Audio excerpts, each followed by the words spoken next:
So bagong lahat, isang araw pa lang nakakalipas, nakapirma na si De'Aaron Fox ng max contract sa San Antonio. 229 million sa loob ng 4 na taon. Na meron dilema doon ng San Antonio dahil meron silang player pa ang nakalinya doon. Nakuha ni De'Aaron Fox ang hinahabol niyang contract. Sa October naman si Tyler Hero ang nakalinya. Mula October 1 hanggang October 20, eligible si Hero sa contract extension. Pwede siyang pumirma ng nasa 150 million sa loob ng 3 taon. Pero dahil expiring contract si Hero after this season, pwede siyang mag-intay until next year at pwedeng umabot ng 207 million sa loob ng 4 na taon. Nasa range ng 40 to 50 million ang pwedeng makuha ni Hero. Base kasi sa interview ni Hero nung matapos ang season, sinabi niyang willing siyang magstay sa Miami dahil ilang players na ang lumagpas sa Miami at hindi naman na-i-trade. Love na love talaga siya ni Pat Riley.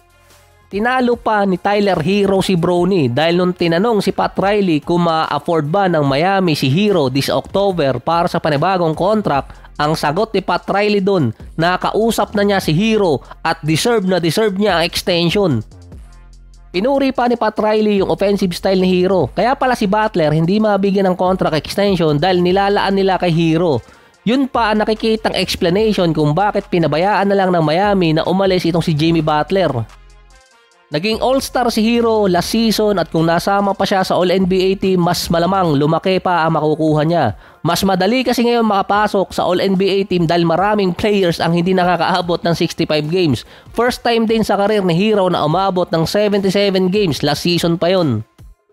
Kapag si Hero ay hindi pumirma ng contract extension sa October at inintay niya yung next year, hindi alam ang mangyayari kay Bam Adebayo dahil hindi niya na-meet yung supermax contract na 300 million dapat sa loob ng 5 taon, dapat bibigyan din siya ng Miami ng 4 years. Pero ang ginawa dito kay Adebayo, 3 taon lang ang binigay para di umano flexibility sa Miami. Ayon yon kay Andy Elisburg, yan ang GM talaga ng Miami. Kasabay pa yon na iniintay si Butler kung pipirma ng kontrata sa Miami na hindi naman nangyari.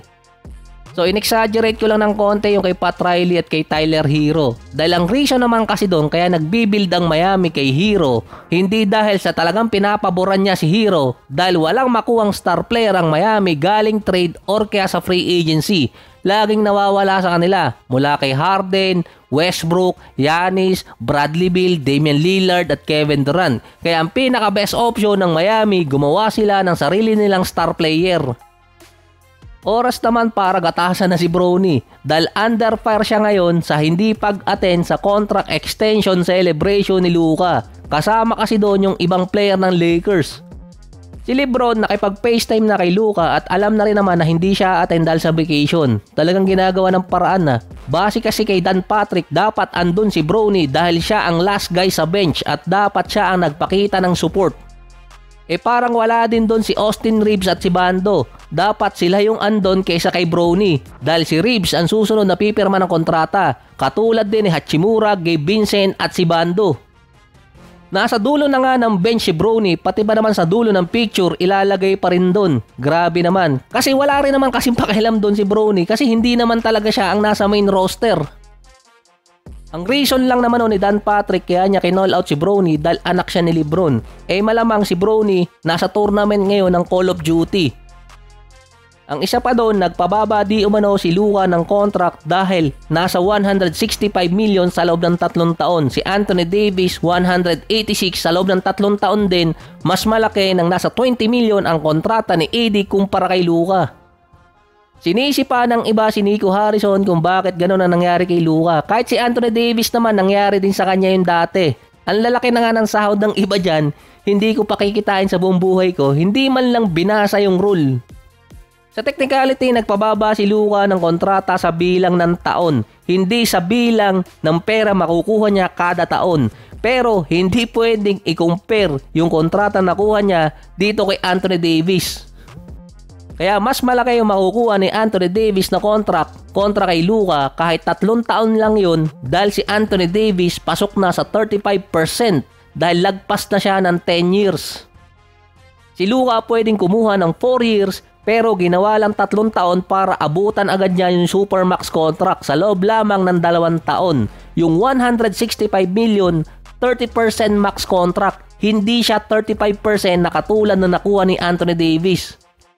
Kaya nga ginawang short term yung kontrata ni Luka para makapasok agad siya ng 10 years at maging eligible sa 35% katulad ni Anthony Davis dati. Dahil nangyari na rin kay AD nung na-trade siya mula Pelicans papuntang Lakers na dapat pipirma si AD ng Supermax contract. Pero dahil nga na-trade siya sa Lakers na wala din yung mahigit 220 million nung 2020 na 35%, hindi siya naging eligible. Ang nakuha ni AD 189 sa loob ng 5 taon. Mukhang mabuburyong si Luka bago matapos yung 3 taong kontrata niya sa LA.